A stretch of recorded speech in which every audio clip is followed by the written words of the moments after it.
This is Top Accolade Global News Update. I am Abiodun Mohammed.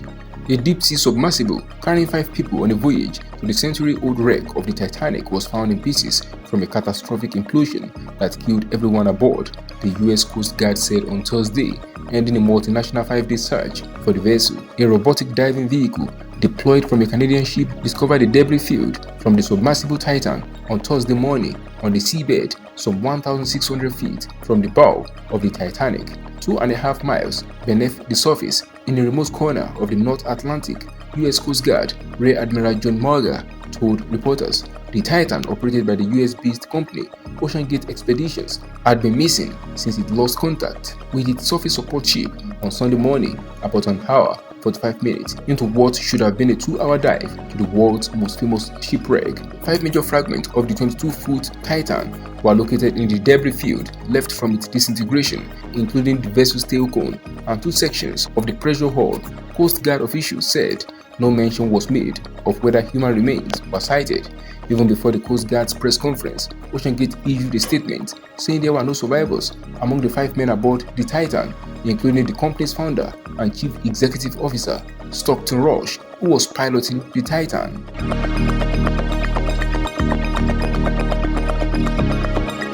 Ukraine's armed forces have halted a Russian offensive towards the cities of Kupiansk and Liman in the east of the country and are advancing in the south, its senior Ukrainian defense official said on Friday. In quote, "We had very fierce battles in the Kupiansk and Liman directions, but our soldiers stopped the enemy there," Deputy Defense Minister Anna Malia told Ukrainian television.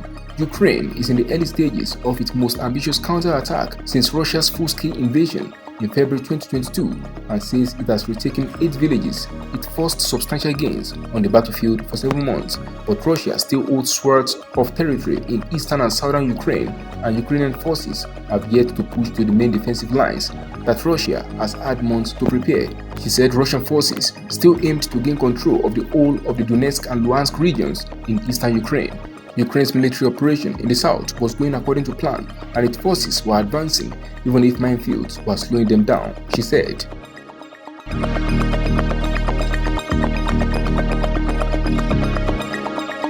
The US nuclear-powered aircraft carrier Ronald Reagan will stop at central Vietnam's port city of Da Nang on Sunday in a rare visit for a US warship to the Southeast Asian nation as tensions with Beijing in the South China Sea remain high. The ship will arrive on Sunday afternoon and stay at Da Nang until June 30th. Local media reported the spokesperson for Vietnam's Foreign Affairs Ministry as saying the spokesperson did not respond to Top Accolade News' request for comment. The visit of the USS Ronald Reagan is only the 3rd for a US aircraft carrier since the end of the Vietnam War.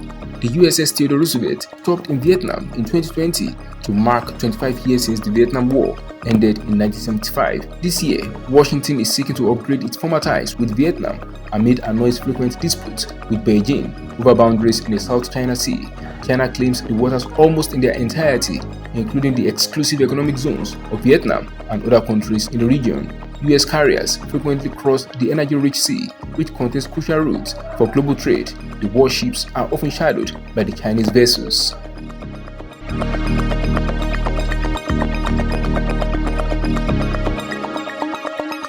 Four Thai citizens have been charged under Malaysia's anti-trafficking laws over mass graves and transit camps for refugees that were found in a hilly and remote jungle along the Thai-Malaysian border more than 8 years ago. The men, aged between 30 and 58, arrived in court in Kanga, in Malaysia's northern state of Perlis, early on Friday morning, according to the Star newspaper. A court interpreter later read out the charges to them, which together related to the trafficking of 2 Myanmar nationals, Zaidu Islam and Mood Belai. The paper said no pleas were recorded. The first of the mass graves containing more than 30 bodies was discovered in April 2015 among makeshift camps near the town of Wang Kelian that had been set up by traffickers bringing people across the border. After an intensified search, dozens small graves, many of them Rohingya refugees from Myanmar and containing more than 1 body, were found. Thailand and Malaysia carried out a joint investigation into the camps, and Thailand convicted 62 defendants, including 9 government officials, over the death and trafficking of Rohingya and Bangladeshis to Malaysia via Thailand in 2017.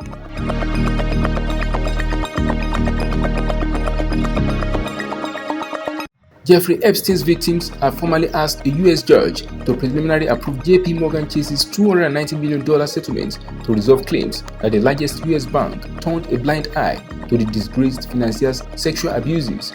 Lawyers for the victims said in a Thursday night filing in Manhattan Federal Court that the proposed all-cash settlement with the largest U.S. bank was, in quote, fair, adequate, reasonable, given the risks of further litigation and JP Morgan's denying involvement in Epstein's sex trafficking. The settlement covers women who were sexually abused or trafficked by Epstein from January 1, 1998 until his death on August 10, 2019 in a Manhattan jail cell.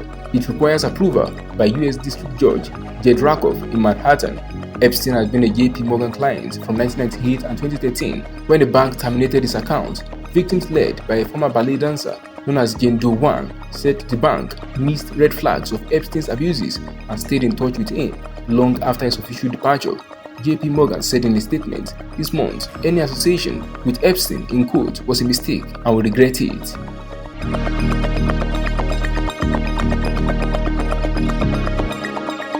Indian Prime Minister Narendra Modi denied that discrimination against minorities existed under his government during a press conference with US President Joe Biden on Thursday. Despite rights groups and State Department reports of abuses, Biden said he discussed human rights and other democratic values with Modi during their talks in the White House. Asked at the press conference what steps he was willing to take to, in quote, improve the rights of Muslims and other minorities in your country and to uphold free speech, Modi suggested they did not need to be improved. In reports on human rights and religious freedom, the State Department raised concerns over treatment of Muslims, Hindu Dalits, Christians, and other religious minorities in India, while also listing a crackdown on journalists.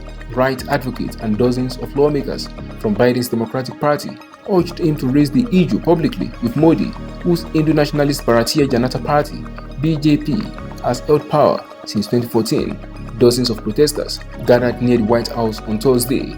India's importance for the US to counter China and the economic ties between the countries make it difficult for Washington to criticize human rights in the world's largest democracy, political analysts said. Biden rolled out the red carpet for Modi on Thursday.